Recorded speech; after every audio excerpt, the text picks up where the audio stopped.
Assalamualaikum warahmatullahi wabarakatuh. Sebelum kita mulai kisah penuh hikmah ini, mari kita membaca salawat Nabi Muhammad untuk membuat hidup kita lebih bermanfaat dan berkah. Jangan lupa tulis komentar Anda di bawah karena pendapat Anda sangat berarti bagi kami. Mari kita mulai kisahnya. Bayangkan ayahmu yang sudah tua, yang seumur hidupnya jujur dan patuh pada aturan, tiba-tiba diperas di tengah jalan oleh aparat yang seharusnya melindunginya. Bukan karena kesalahan fatal, bukan karena pelanggaran berat, hanya karena STNK tertinggal di rumah. Uang 500.000 melayang begitu saja tanpa alasan yang masuk akal. Bagaimana perasaan geram itulah yang dirasakan Sher, seorang perwira muda TNI yang baru saja dilantik. Tapi dia hanya diam, hingga akhirnya ia bertekad untuk mencari akar kebusukan ini. Dan apa yang ia temukan lebih mengerikan dari yang dibayangkan. Inilah kisah keberanian, keadilan, dan perjuangan seorang prajurit yang tak akan membiarkan ayahnya atau siapapun diperlakukan semena-mena oleh oknum tak bertanggung jawab. Hujan gerimis membasahi jalanan sore itu. Langit mendung seakan ikut merasakan kegelisahan hati Sher. Kenangan masa lalu sebagai perwira TNI yang bangga dan bersemangat masih membekas dalam dirinya. Tetapi sore ini sesuatu membuat darahnya mendidih. Ayahnya, Pak Darmawan, baru saja pulang ke rumah dengan wajah lesu. Pakaiannya basah oleh keringat meski udara cukup sejuk. Ada sesuatu yang tidak beres. Sher mengenal ayahnya sebagai pria tegar yang jarang mengeluh. Tapi kali ini raut wajahnya mengatakan sebaliknya. "Ayah, kenapa?" tanya Sher sambil meletakkan gelas teh hangat di meja. Pak Darmawan menghela napas panjang lalu duduk di kursi dengan tubuh lelah. "Tadi di jalan, ayah kena tilang." Sher mengernyit. "Kena tilang? Karena apa?" "STNK ketinggalan di rumah," jawab ayahnya. "Tapi polisi itu minta uang 500.000. Kalau tidak, ayah harus ke kantor polisi dan urus tilang berhari-hari." Mata Sher membelalak. 500.000?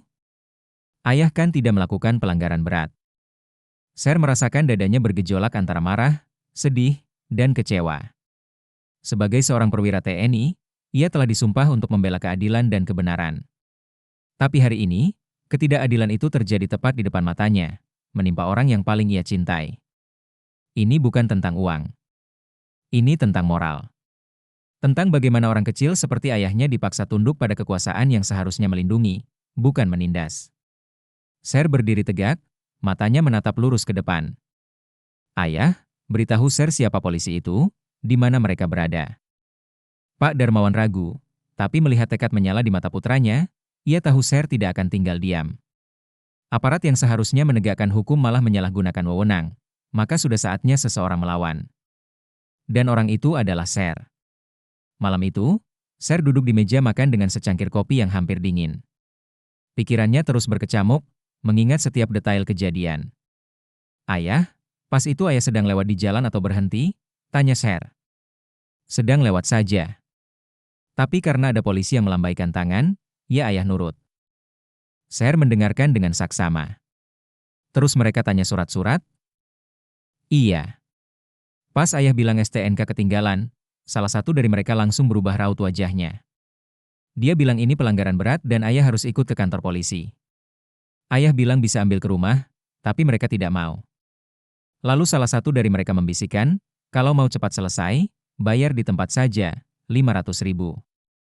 Uang sebesar itu bisa digunakan untuk makan beberapa hari, untuk memenuhi kebutuhan rumah, bahkan untuk keperluan penting lainnya. Tapi polisi itu. Sher mengingat jelas ciri-ciri mereka. Ada satu yang tinggi besar, dia yang banyak bicara. Terus ada satu lagi yang hanya diam tapi ikut mengiyakan. Bagi Sher, ini bukan lagi sekadar cerita tilang. Ini adalah panggilan hati seorang prajurit untuk menegakkan keadilan. Dan ia tahu, langkah berikutnya akan mengubah segalanya. Sher tersenyum tipis.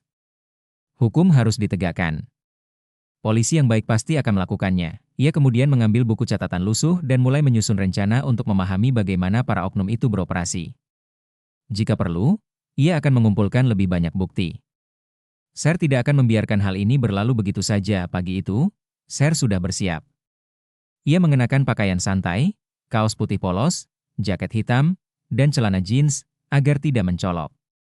Ia tahu, jika datang dengan seragam perwira, para oknum itu pasti langsung waspada. Sebelum berangkat, ia menemui ayahnya yang sedang duduk di ruang tamu. "Ayah mau ikut?" Tanya Sher Pak Darmawan, yang masih terlihat khawatir, menggeleng pelan.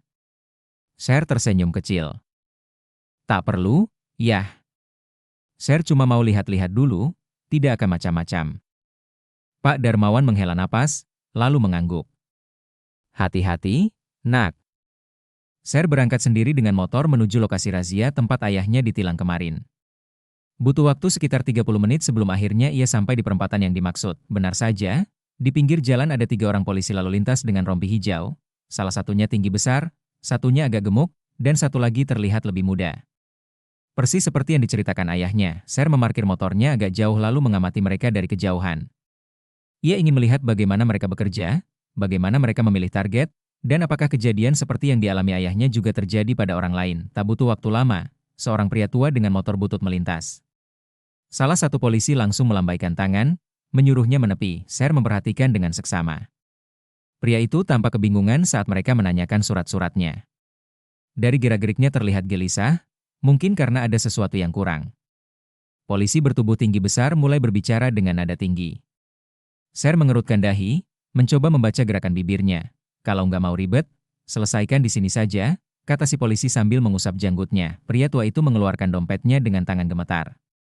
Ia tampak ragu, tetapi polisi itu terus mendesaknya. Akhirnya, ia menyerahkan beberapa lembar uang.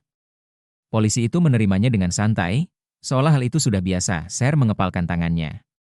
Jadi ini memang sudah menjadi kebiasaan mereka. Dari pengamatannya, mereka menilang semua pengendara, tapi hanya memaksa orang-orang tertentu, seperti orang tua, pekerja kasar, atau mereka yang tampak tidak akan melawan. Sementara pengendara yang berpenampilan rapi atau berpotensi melawan hanya diberi teguran ringan. Sher sadar ini bukan sekadar kelalaian atau kesalahan prosedur. Ini adalah sistem yang telah mereka bangun dengan rapi. Namun, satu hal masih mengganggunya. Kemana uang hasil pungli itu pergi? Apakah hanya mereka bertiga yang terlibat, atau ada pihak lain yang lebih besar? Sher mengambil ponselnya dan mulai merekam. Ia merekam setiap kejadian, setiap korban, dan setiap percakapan yang bisa ia tangkap. Semua ia simpan dengan rapi sebagai bukti. Ia tahu, untuk membongkar sistem ini, ia membutuhkan bantuan orang yang tepat, atasan yang masih memiliki integritas. Orang pertama yang terlintas di pikirannya adalah Kolonel Suryo, atasannya di satuan tempat ia bertugas. Kolonel ini dikenal sebagai perwira bersih dan tegas terhadap segala bentuk penyimpangan, baik di internal TNI maupun di kalangan aparat lain. Tanpa menunggu lama, Sher menghubungi ajudan kolonel. Tak lama kemudian, ia sudah duduk di hadapan sang perwira senior. Meja kerja kolonel dipenuhi berbagai dokumen dan peta strategis. Saya sudah lihat videonya, kata Kolonel Suryo setelah menonton rekaman dari ponsel Sher. Suaranya tegas dan penuh wibawa. Jadi ini yang terjadi di lapangan. Sher mengangguk. Benar, Pak. Mereka tidak hanya meminta uang secara ilegal, tetapi juga memilih korban yang dianggap lemah. Sher tersenyum tipis. Hukum harus ditegakkan. Baginya, keadilan bukan hanya untuk ayahnya, tetapi juga untuk rakyat kecil lainnya. Kolonel Suryo mengamati Sher sejenak, lalu mengangguk pelan. Kamu sudah menunjukkan keberanian luar biasa, Sher. Tapi untuk menjatuhkan mereka, kita harus lebih cerdas. Kita tidak bisa hanya mengandalkan rekaman video ini. Sher mencondongkan tubuh ke depan. Saya siap melakukan apapun yang diperlukan, Pak. Kolonel Suryo mengangguk. Kita akan melibatkan orang lain yang bisa dipercaya di kepolisian. Orang yang dimaksud adalah HKBP Hendro, seorang perwira Polri yang masih memiliki integritas tinggi. Sher menarik napas lega. Jika ada seseorang dari dalam kepolisian yang bisa dipercaya, peluang keberhasilan mereka akan lebih besar. 2 hari kemudian, pertemuan rahasia diadakan di sebuah kantor tertutup di Mabes Polri. Sher, Kolonel Suryo, dan AKBP Hendro duduk bersama untuk membahas strategi berdasarkan rekaman yang Sher bawa. Ini jelas bukan kasus kecil, ujar AKBP Hendro setelah menonton video. Tapi kita butuh bukti tambahan, seperti aliran uang atau keterlibatan atasan mereka. Sher mengangguk. Saya siap turun ke lapangan lagi jika diperlukan. AKBP Hendro tersenyum. Tidak perlu. Kami punya cara lain. Intelijen akan melakukan operasi penyamaran. Mereka akan bertindak sebagai warga sipil biasa dan mendokumentasikan semuanya. Kolonel Suryo menambahkan, tapi kita harus hati-hati. Jika mereka menyadari, bisa saja bukti dihilangkan atau mereka kabur. Sher tersenyum tipis. Akhirnya, ini akan segera berakhir. Tapi ia sadar, semakin dekat mereka dengan kebenaran, semakin besar risiko yang harus dihadapi. Beberapa hari setelah penyelidikan dimulai, sesuatu yang tak terduga terjadi. Saat Sher hendak berangkat ke markas, ia mendapati ban motornya kempes secara misterius. Awalnya ia mengira kebetulan, tapi setelah diperiksa lebih lanjut, ternyata ada paku tertanam di ban dengan posisi yang mencurigakan. Sher mulai merasa ada yang tidak beres. Firasatnya terbukti ketika ia menerima pesan anonim. Jangan ikut urusan ini atau kau akan menyesal. Alih-alih mundur, hal ini justru menguatkan tekadnya. Jika mereka mulai mengancam, berarti mereka benar-benar takut terbongkar. Sher sudah berada di jalur yang benar. Ia segera menghubungi Kolonel Suryo dan AKBP Hendro untuk melaporkan kejadian itu. Pak, saya menerima pesan ancaman anonim, kata Sher tegas melalui telepon. Di seberang sana, Kolonel Suryo terdengar menghela napas berat. Saya sudah menduganya. Kamu harus lebih berhati-hati sekarang, Sher. Jangan bepergian sendirian dan jangan tinggal di tempat yang mudah ditemukan. AKBP Hendro menambahkan, kami akan mengusut siapa yang mengirim ancaman itu. Tapi satu hal pasti, mereka sudah mulai panik. Artinya kita semakin dekat untuk menjatuhkan mereka. Sher mengangguk. Ia tidak akan mundur. Jika mereka bisa mengancam, maka ia harus bisa melawan. Beberapa hari setelah ancaman pertama, tekanan semakin besar. Di jalan, ia merasa beberapa kali diikuti oleh motor yang sama. Setiap kali berhenti untuk memastikan, motor itu segera berbelok ke arah lain. Tidak hanya itu, seorang rekannya di satuan TNI menerima laporan palsu tentang dirinya. Sher, ada yang melaporkanmu ke atasan karena menyebarkan informasi yang mencemarkan nama baik, kata rekannya dengan serius. Sher terkejut, tapi segera memahami bahwa ini bagian dari strategi mereka untuk menjatuhkannya. Ia tidak gentar. Aku punya semua bukti. Aku yakin atasan kita bijak untuk membedakan mana yang benar dan mana yang fitnah, pikirnya. Sementara ia melaporkan kasus besar ini, dukungan dari atasan tetap ada, tapi tekanan tidak berhenti di situ. Beberapa media lokal tiba-tiba memberitakan miring tentang seorang perwira muda yang dianggap ikut campur urusan kepolisian. Ayahnya, Pak Darmawan, mendengar berita itu dan tampak sangat khawatir. Mak gila, nak, ujarnya. Kamu yakin bisa menghadapi ini? Mereka sampai segila ini? Aku tahu mereka benar-benar salah, tapi, Sher menenangkan ayahnya, sambil tetap fokus pada perjuangan menegakkan keadilan. Saat Sher hendak pulang, ia menyadari ada bahaya mengintai. Di depan rumahnya, dua pria berjaket hitam berdiri dekat pagar. Salah satu dari mereka bersuara keras, memperingatkan Sher agar berhenti dan tidak main-main dengan orang yang lebih besar. Ayahnya keluar dari kamar, wajahnya penuh kekhawatiran. Mereka siapa, nak? Sher menarik napas dalam-dalam. Mereka hanya pecundang yang takut terbongkar, jawabnya tenang. Ia mengambil ponsel dan merekam ancaman itu dari jendela. Para pria itu tersenyum sinis sebelum naik motor dan pergi. Sher mengepalkan tangan. Mereka salah besar jika mengira bisa menakutinya. Segera ia mengirim rekaman itu ke AKBP Hendro. Pak, mereka sudah mulai bertindak lebih jauh. Saya yakin ini bukan hanya kelompok kecil, ada orang lebih besar di belakang mereka, kata Sher tegas. AKBP Hendro menanggapi dengan suara serius, ini semakin serius.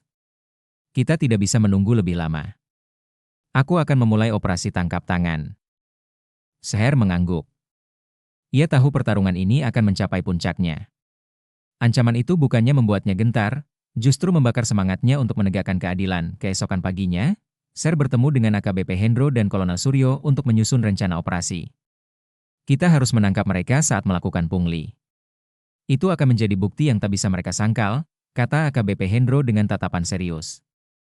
Kolonel Suryo menambahkan, kami akan mendukung penuh operasi ini.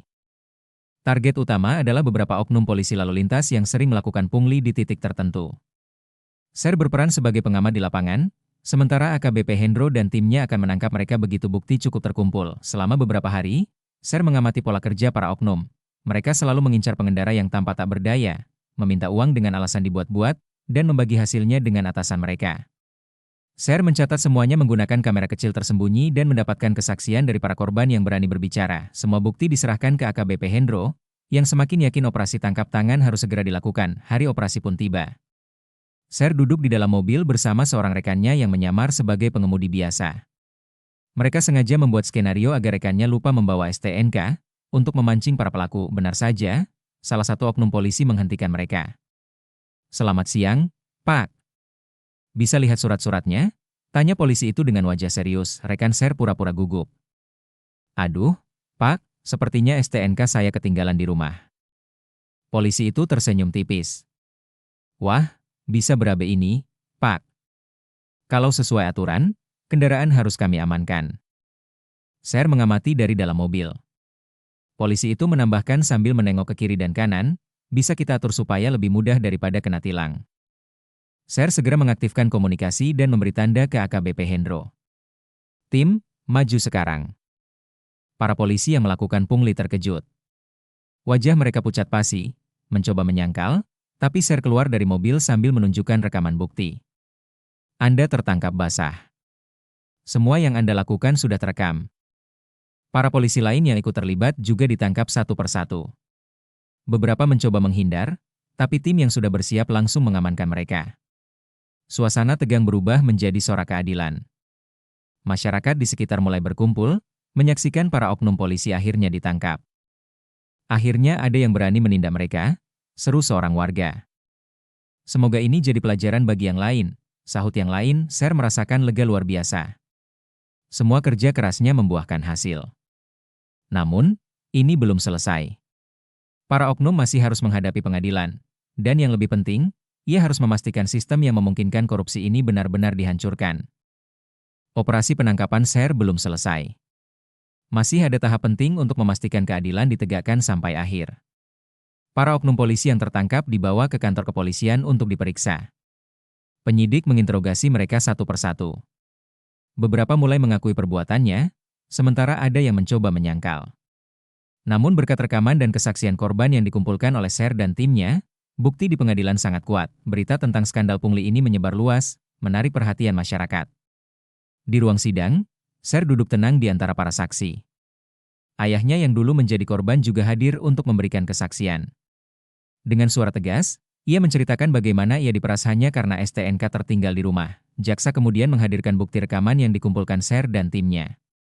Video-video itu ditampilkan di depan majelis hakim, menunjukkan bagaimana para oknum polisi meminta uang secara terang-terangan. Ruangan sidang hening.